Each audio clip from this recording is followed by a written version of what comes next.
April 14, 1941. You step into Bletchley Park just as dawn cracks over the frostbitten lawns.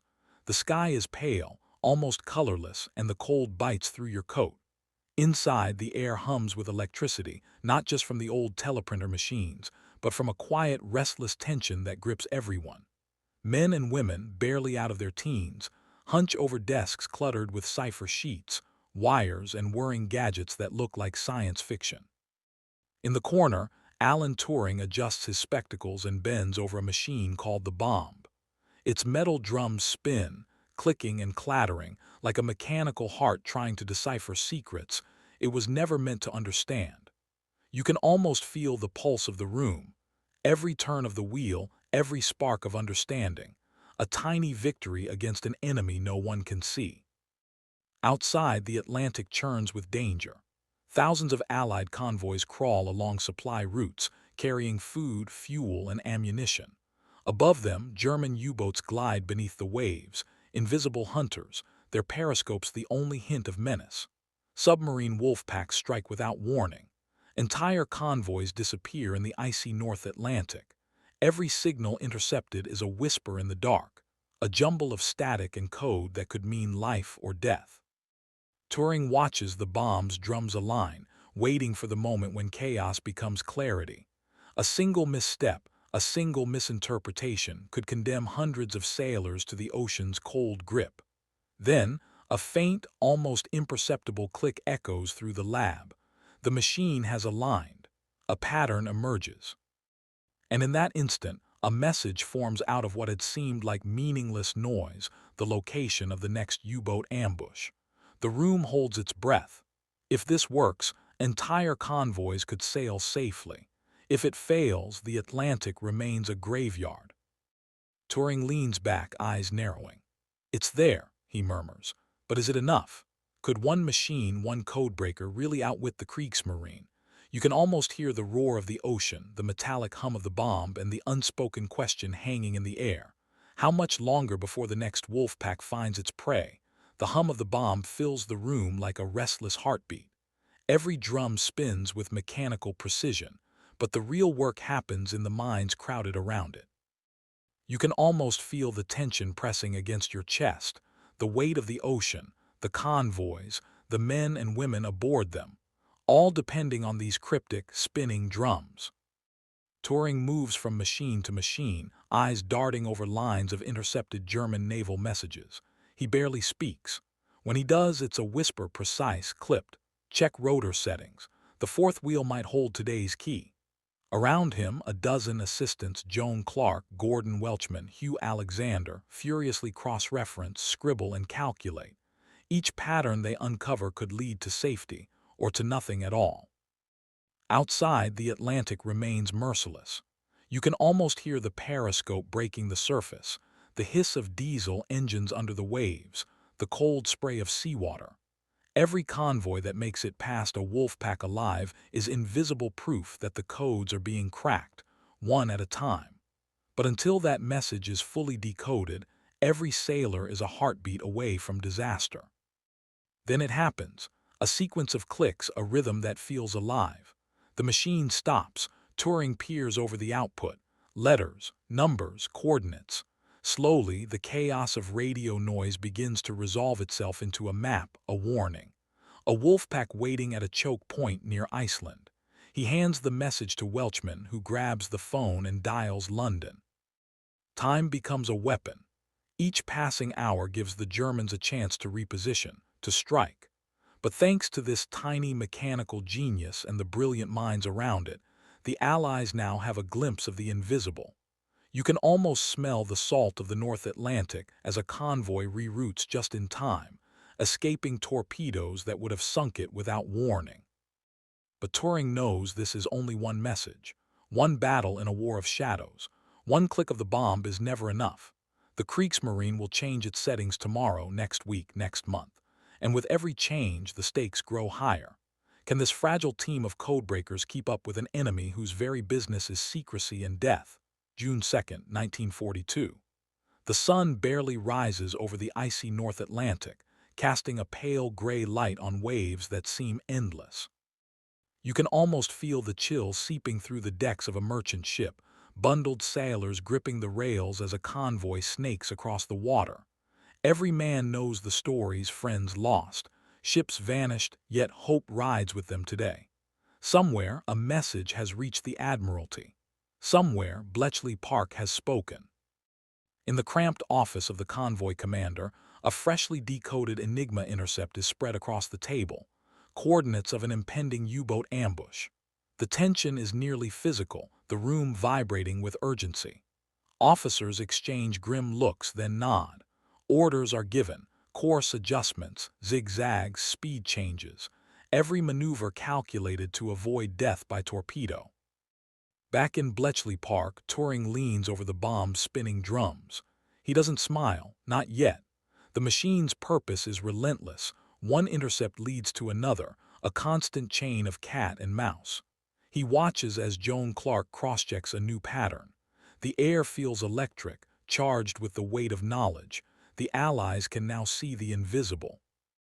Hours later, reports start trickling in. Ships reach port safely. Cargoes arrive. Lives are spared.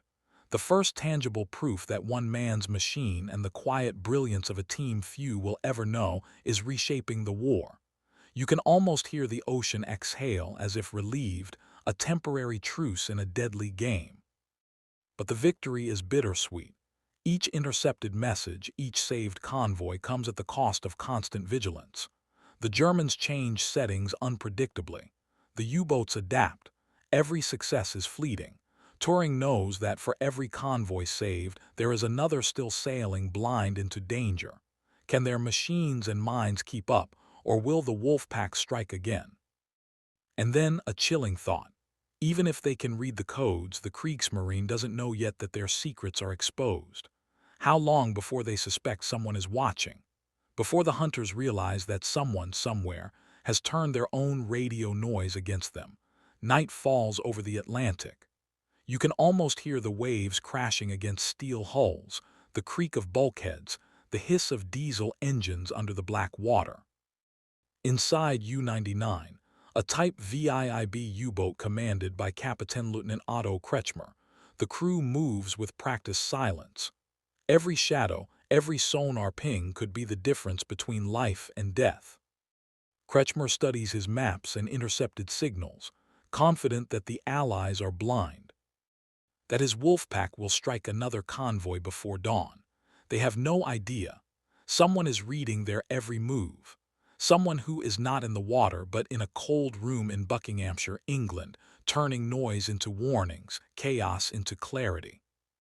Meanwhile, at Bletchley Park, Turing leans over a fresh set of encrypted naval messages. His eyes narrow. A pattern emerges, a series of coordinates, times, and convoy designations. The U-boat hunting lanes, once invisible shadows, now glow on a mental map. A click from the bomb confirms the breakthrough. The hunters are being hunted. Orders flash across the Admiralty to reroute convoys. Ships shift courses, zig and zag across the waves, just missing the torpedoes that would have otherwise struck. You can feel the tension. Hours earlier, a single mistake would have meant death for hundreds. Now, the Atlantic itself seems to hold its breath, waiting to see who will act first.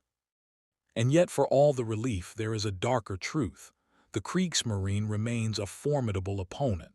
They will change codes again, refine patterns, adapt their strategy. For every convoy saved, the stakes rise. Every click of the bomb, every decrypted message, becomes a lifeline stretched across a hostile sea. Turing glances at the clock. Another intercept is due, another puzzle waiting to be solved. Somewhere beneath the waves, the wolf packs are still hunting. Somewhere above the waves, the Allies are still vulnerable. The balance is razor-thin. Can the quiet brilliance of Bletchley Park hold the line against the relentless, unseen hunters of the Atlantic? July 1942. The sun sets in a blood-red haze over Bletchley Park, casting long shadows across the lab. You can almost hear the steady clatter of the bomb machines, each one a relentless clock counting down the lives of sailors hundreds of miles away. Turing and his team are exhausted, yet the work never stops. Every intercepted German transmission is a new battlefield. In the Atlantic, wolf packs continue their silent hunt. U-boat commanders believe their codes are unbreakable. They don't know that a small, hidden army of mathematicians and linguists is deciphering their every move. Each message cracked is a convoy spared, but the Germans are adaptive. Settings change daily. Rotors are swapped. Encrypted signals that once bled secrets now close like iron doors. Back at Bletchley, Joan Clark holds her breath as a new sequence emerges. Fingers fly over typewriters. Calculations are scribbled in frantic shorthand. You can almost feel the tension pressing against the room's walls. One miscalculation could send ships to the bottom of the sea. Turing leans closer to the bomb, whispering numbers under his breath, as if coaxing the machine to reveal its secrets. Then a breakthrough. The pattern clicks into place and coordinates for a massive U-boat patrol are revealed. The Admiralty is alerted. Convoys are rerouted. Torpedoes that were moments from striking explode harmlessly in empty waters. The quiet brilliance of Bletchley Park has won another battle, but it is never permanent. Because the war of codes is a living thing, every message cracked today will change tomorrow. The Kriegsmarine will react, adapt, fight back. And yet, each small victory builds momentum. The wolf packs are no longer invincible shadows of the deep. They are now part of a deadly chess game, with Turing and his bombs silently pulling the strings. But one question lingers in the cold, humming air. How long can a handful of codebreakers keep up with a war machine that has been built to kill, to hide, to strike without warning? And what will happen when the Germans finally realize that the noise they trusted so completely is turning against them? October 1943. The North Atlantic is a different place now. You can almost feel it. The tension that once hung over every convoy has thinned, replaced by cautious confidence. Merchant ships slip through waters that were once death traps. You can hear the muted cheers of crews who survived journeys that would have been impossible just a year earlier. At Bletchley Park, the bomb machines continue their endless clatter, but there is a quiet pride in the room. Turing leans back in his chair, rubbing his tired eyes, watching as new messages are decrypted with astonishing speed. The patterns are clearer now, the U-boat hunting lanes predictable. One by one, wolf packs that once terrorized the Atlantic are being neutralized before they can strike. Admiralty reports pour in. Convoys rerouted based on Enigma intelligence are arriving intact. Cargoes of food, fuel, and ammunition reach Britain, keeping both the military and civilians alive. The once invisible hunter has become the hunted. Every intercepted signal, every decoded message, is a lifeline, a small miracle orchestrated by minds few will ever know. You can almost picture the German commanders, furious and confused, struggling to understand why their meticulously planned ambushes keep failing. They had believed in the invincibility of their codes, in the invisibility of their submarines. And yet, day after day, their secrets are turned against them.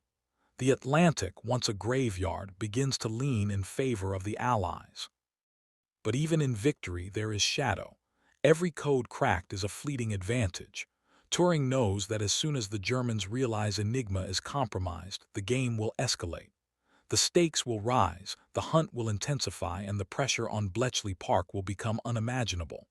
Yet for now, one message at a time, one quiet codebreaker at a time, the tide has begun to turn. The invisible war beneath the waves is slowly, inexorably being won. The corridors of Bletchley Park are quiet, almost eerily so. You can almost hear the echo of footsteps on wooden floors, the soft scribble of pencils, the distant hum of the bomb machines. Outside, the world rages with war, but inside, a different kind of battle is fought, one of secrecy, calculation, and relentless pressure. Turing walks past his exhausted colleagues. Faces pale, eyes rimmed with fatigue, hands cramped from constant writing and calculation. Every intercepted message carries lives in its balance. Every mistake could mean a sunken convoy, drowned sailors, or lost equipment. Yet none of them can speak of their victories. Not a word. The triumphs, the saved lives, must remain invisible, hidden behind a wall of silence enforced by the Official Secrets Act. Joan Clark pauses, glancing at a decrypted message, a quiet smile flickering across her face. A convoy is safe. Another U-boat neutralized, but she cannot celebrate, not aloud, not outside these walls. She and her colleagues live with the paradox of being both saviors and ghosts, their work shaping the course of the war while the world remains oblivious. Turing sits back in his chair, rubbing his eyes. The machines continue their clatter like a heartbeat that never stops. You can almost feel the weight pressing down, the immense responsibility of knowing that the next intercepted message could save thousands or fail completely. And yet, even as exhaustion gnaws at them, the team perseveres. Because the war cannot wait, the ocean cannot wait, and the enemy is still out there, silent, watching, hunting. Outside, the Atlantic remains treacherous, but the tide has changed. Yet inside these walls, the cost of that victory is invisible. Every life saved is balanced by sleepless nights, secret burdens, and the knowledge that the world may never know the full scale of what was accomplished. A quiet codebreaker has turned noise into salvation, but at a price few can imagine. And then, as night falls over the frost-lined gardens of Bletchley Park, a new intercept arrives, one that could change everything. Will the team be ready? Can they continue this invisible war without faltering? The machines hum. The clocks tick. The ocean waits. May 1945.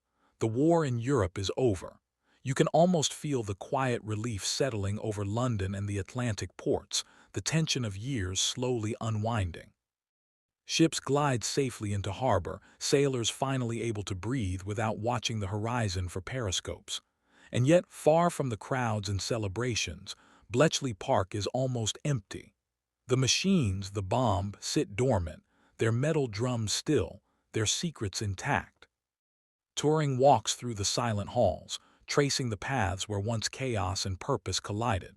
The codebreakers, once shadows in a hidden war, now pack their bags, leaving behind a place that had been the fulcrum of a battle few could see, fewer would believe.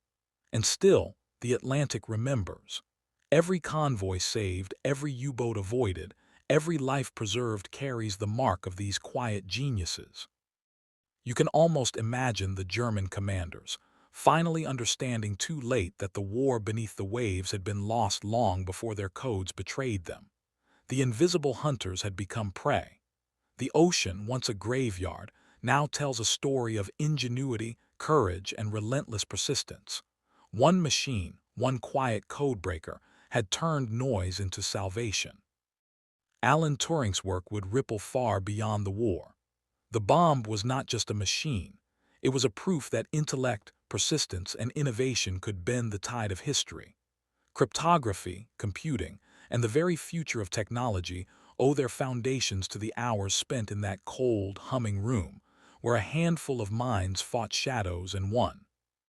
And still, as you walk through Bletchley Park today, you can almost hear the echoes of the bomb, the whisper of intercepted messages, and the quiet courage of those who saved thousands without ever being known.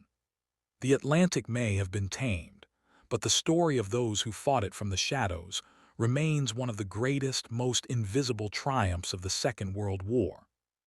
Because sometimes, the loudest victories are the ones no one sees.